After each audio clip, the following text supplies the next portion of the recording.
Dr. Luke, and I help people fix things that are unfixable. I help people solve problems that they think are unsolvable. I've worked for armies, and I've worked for schools, and I predominantly work with people that have fallen through the cracks, that have run out of hope, run out of places to go, and they really need help. And my mission is to prove that nobody is beyond help. Now, was anyone here for my talk last year? Fantastic. So last year was really interesting. I looked at the name of the talk on the brochure this year, and it says disclaimer underneath it. So I asked her, Joanne, why have I got disclaimer, you know? I'm the only person to have disclaimer on his name. And I've got to be honest, I felt quite proud at it. And she said, well, last year, some people came and most people loved it, but there was one or two people that were a little offended by your colourful language or your brash personality. So if you're offended by colourful language, or you don't like your model of the world tipped upside down, you may want to leave right now. So what we're going to walk through today is everything minus the hypnosis. Because this weekend you've got so many courses going on, learning different interventions, different techniques with hypnosis. You've got so much techniques. My job today is to show you how I frame my sessions from the very moment the client calls me to right at the end of the session. Everything minus the hypnosis and the intervention part. Because you see, for doing this almost 20 years now, and I've experimented with this, if you get the first bit right, the pre-framing, and a little bit at the end, it almost doesn't matter what you do in the middle to get the results from the people that you want. Now, when I was younger, I used to love magic. And there was a British delusionist, mentalist, called Darren Brown. And he said something really amazing once. He said, a real magician should be able to take away the effect of the magic, and the mere presentation around it should be enough to draw people in and to entertain them and help to change them in some way. So that's kind of like what we're going to do today. We're going to show you everything around it. Richard Bandler, does anyone know Richard Bandler, the co-inventor of NLP?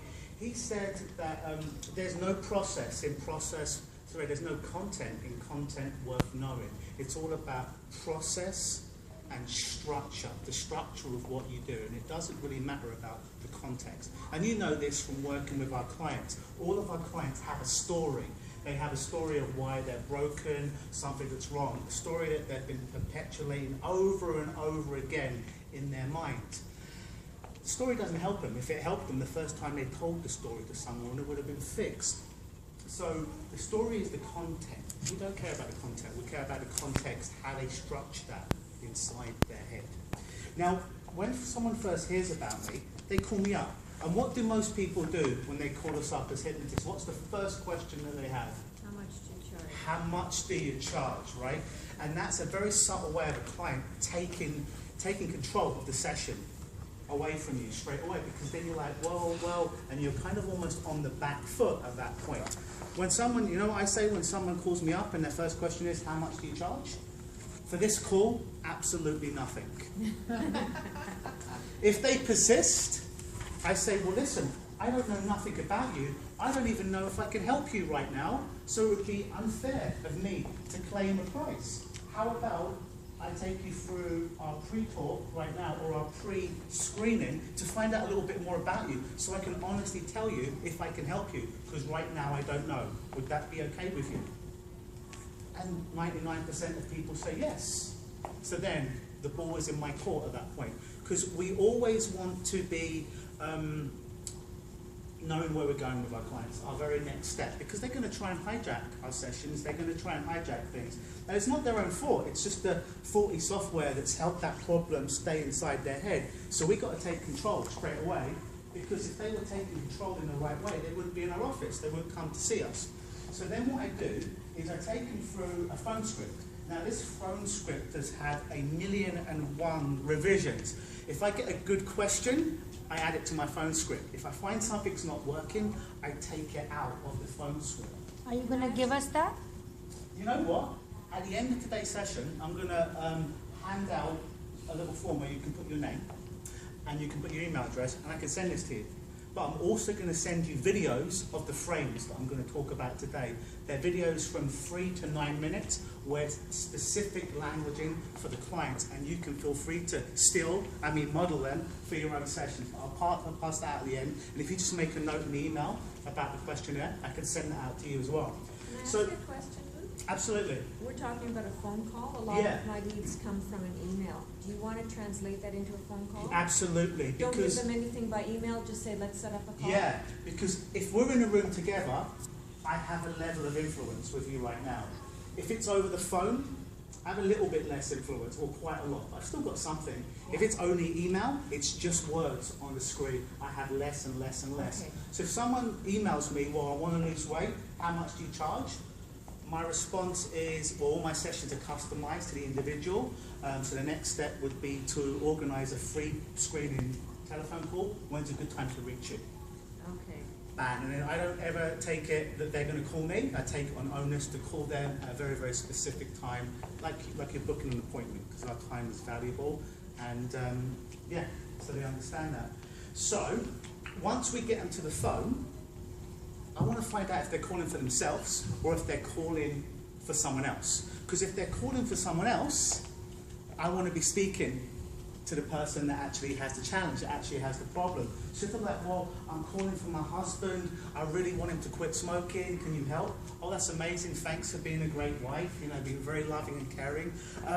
When your husband's ready, have him call me, because it has to come from him. The onus from change has to come from him. And a lot of times they won't call, because it's the wife or the husband that wants someone to change.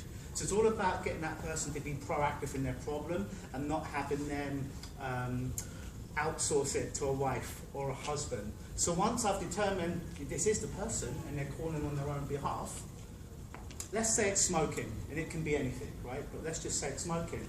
My first question is, well, they're like, hypnosis for stopping smoking. Okay, why is that a problem for you?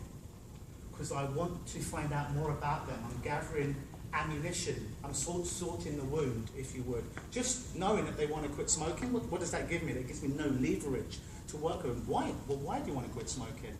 Get them to open up and start talking about all of the reasons why. Well, I'm not going to be here for my kids as they get older. I can't run around and play with my kids. I'm spending $800 a month on cigarettes. Can't go on a vacation. Whatever it is. So I'm finding all the reasons, all the ammunition that we can fire back at them later on so they can stay committed to the process.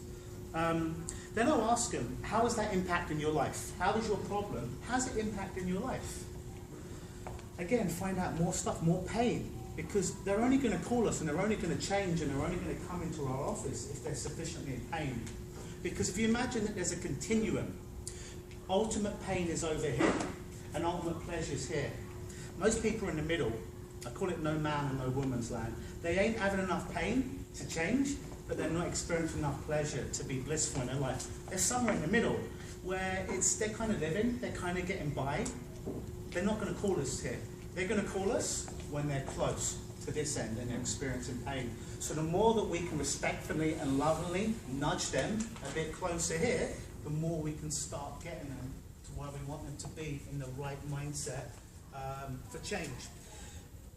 This is a really important question. If they don't answer this question right now, I terminate the call. I ask them, with the right help and the right support, out of 100%, how committed are you to fixing X, to stopping smoking, to losing 20 pounds, to letting go of your fear, your anxiety? Can you say that slowly? Absolutely, I get excited Yeah, sometimes. you're fast for my pace. I ask people... Take a deep breath and just... Can we take a picture of those notes? I'm going to send this to you. You are? Yeah. I'm going to send this form, so don't worry about making notes for this. I'm going to send this to you. Learning differences. That's okay. I'm going to send it. And I'm also going to send you guys videos. Oh. So on the key stuff, you can watch it over and over again. But we'll get that question. Yeah, you're going to get it all. Yay. All right? Cool. So my question was, how committed are you on a scale of 0 to 100 to fixing X? And I say with the right help and the right support, because they might thought, well, yeah, I haven't had the help and I haven't had the support and I've been 50. No, with the right help, basically I'm saying with me, with my help, with me guiding you Out of 100%, how committed are you to making the change? If they say anything less than 100%, I say to them, I only work with people who are 100% committed to X. So would you like to change your answer, or should we have a talk 6 months from now, or a year from now, or another time? If it's 99%, not enough. It needs to be 100, and they need to express it verbally. And if it isn't 100%, they're not a good client for you. They're going to complain about your fees, they're going to show up late for the session, they're going to be a pain in the proverbial backside, and you've eliminated them early. Basically, they're just not ready, and that's okay, but you haven't had to waste a lot of your time and precious energy with them. So that's a key question right there. If it's smoking, for example, I'll ask them what time of the day they smoke.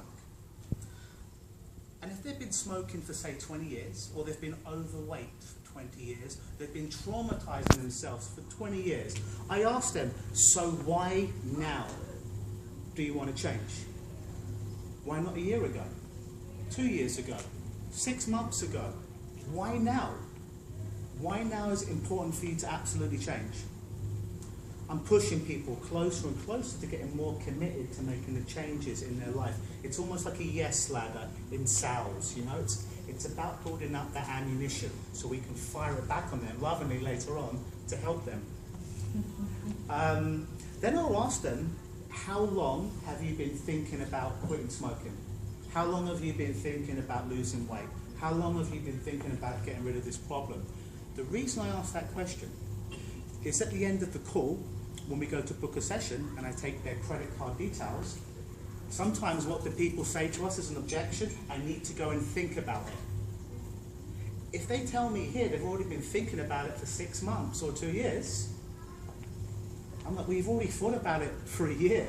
Do you want to think about it for another year and have the problem? Or do you just want to fix it now? So we can use that. We're pre-arming that objection, which oftentimes will come up at the end of the call. We're pre-framing it. We're knocking it down, essentially, taking the power from it. Does that make sense? We're bringing it up first, so we have basically power over it. If it's smoking, if it's weight loss, hey, even if it's another trauma, I might ask them, what other methods in the past have you used to try and alleviate this? What other methods have you used to quit smoking? Well, I've used patches, I've used Champax,